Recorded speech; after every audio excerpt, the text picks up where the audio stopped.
बिस्मिल्लाहिर्रहमानिर्रहीम। मेरे मौजूद सामने कराम, अस्सलाम वालेकुम वरहमतुल्लाहि वबरकातुहू। क्या आपने कभी सोचा है कि कयामत का दिन जब आप अपना नामा इमाल देखेंगे तो उसमें नेकियां कम और गुनाह ज्यादा होंगे, जबकि आपने नमाजें भी पढ़ी होंगी, सदका भी दिया होगा, रोजे भी रखे होंगे और अल्लाह की राह में काम भी किए होंगे, फिर भी आपके नामा इमाल में नेकियां क्यों गायब हैं? क्या आप उन बदकिस्मत लोगों में शामिल हैं जो अपनी नेकियां खुद ही बर्बाद कर रहे हैं? अगर हाँ तो इस वीडियो को आखिर तक देखें, क्योंकि ये वो पैगाम है जो आपकी किस्मत बदल सकता है। एक मर्तबा हजरत मोहम्मद मुस्तफा सल्लल्लाहु अलैहि वसल्लम ने फरमाया, क्या तुम जानते हो कि मुफलिस कौन है? सहाबा ने कहा, वो शख्स जिसके पास ना माल हो ना दौलत हो। तो नबी करीम सल्लल्लाहु अलैहि वसल्लम ने फरमाया, नहीं, मेरी उम्मत का मुफलिस यानी कि गरीब शख्स वो है जो कयामत के दिन बेशुमार नेकियां लेकर आएगा, नमाजें भी होंगी, रोजे भी होंगे, ज़कात होगी, सब कुछ होगा, लेकिन उसने किसी को गाली दी होगी, किसी का हक मारा होगा, किसी पर तोहमत लगाई होगी, किसी का दिल दुखाया होगा, फिर उसकी नेकियां उन मजलूमों में बांट दी जाएंगी, यहाँ तक कि नेकियां खत्म हो जाएंगी और उसके गुनाह उस पर डाल दिए जाएंगे और वो जहन्नम में फेंक दिया जाएगा। जरा तसव्वुर करे, एक शख्स रात दिन इबादत करता है, 5 वक्त की नमाज पढ़ता है, मगर अपने करीबी लोगों के साथ बदतमीजी करता है, उनकी गीबत करता है, दूसरों पर झूठे इल्जाम लगाता है। ये सब करके वो अपनी नेकियों को खुद ही दूसरों में बांट रहा होता है। सोचें, अगर हम अपनी नेकियां अपने ही अमाल की वजह से गंवा बैठे तो क्या होगा? आपने कभी गौर किया है, जब हम किसी की गैर मौजूदगी में उसकी बुराइयां करते हैं तो हमारे नेक अमाल उस शख्स की तरफ चले जाते हैं जिसकी हम बुराई कर रहे होते हैं। जैसे एक औरत 5 वक्त की नमाजी थी, मगर हर वक्त दूसरों की बुराइयां करती रहती थी।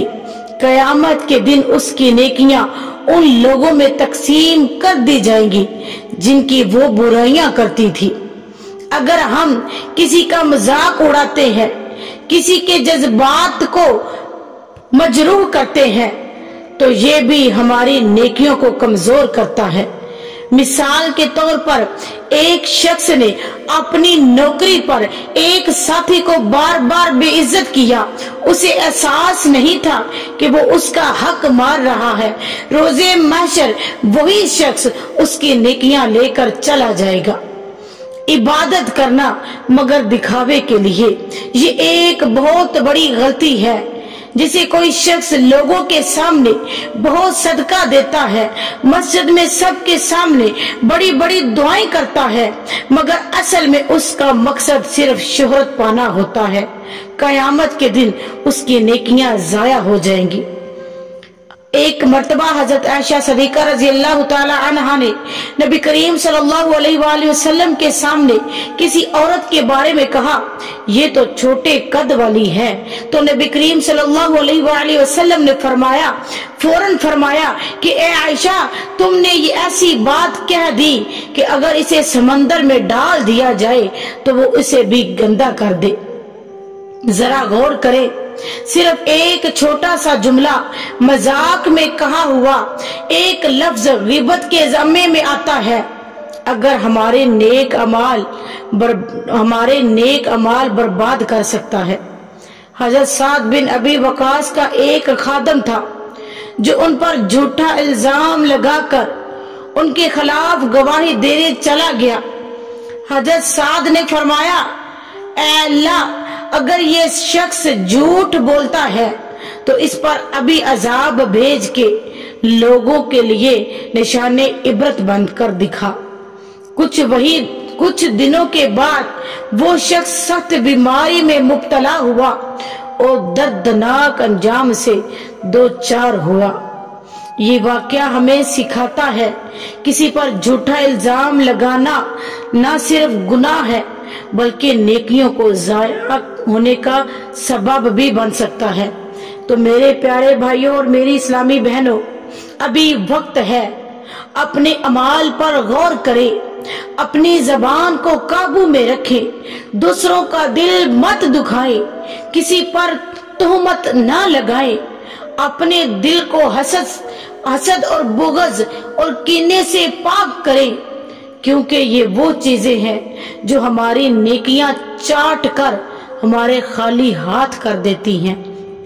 एक बुजुर्ग की कहानी है। वो हमेशा सदका करते, इबादत करते, मगर जबान से सख्त अल्फाज कहते। एक दिन किसी ने उनसे पूछा, हजरत, आपके अमाल का क्या फायदा जब आप दूसरों के दिल तोड़ते हैं? उस पर वो बहुत शर्मिंदा हुए और अपनी जिंदगी को बदला। आज हमें भी यही करने की जरूरत है। आज से एक वादा करें, हम दूसरों के हकूक का ख्याल रखेंगे, हम ग़ीबत, झूठ और दिल आज़ारी से बचेंगे, हम अपनी नेकियों की हिफाजत करेंगे। याद रखें, कयामत का दिन बहुत करीब है और वहाँ सिर्फ वही कामयाब होगा जिसकी नेकियां सलामत होगी। अगर ये पैगाम आपको लगा हो तो इसे दूसरों तक जरूर पहुंचाएं ताकि हम सब अपनी नेकियों को महफूज कर सकें। अल्लाह हमें अपनी नेकियों की हिफाजत करने की तौफीक अता फरमाए और हम सब को इन कामों में बढ़ चढ़ के हिस्सा लेने की तौफीक अता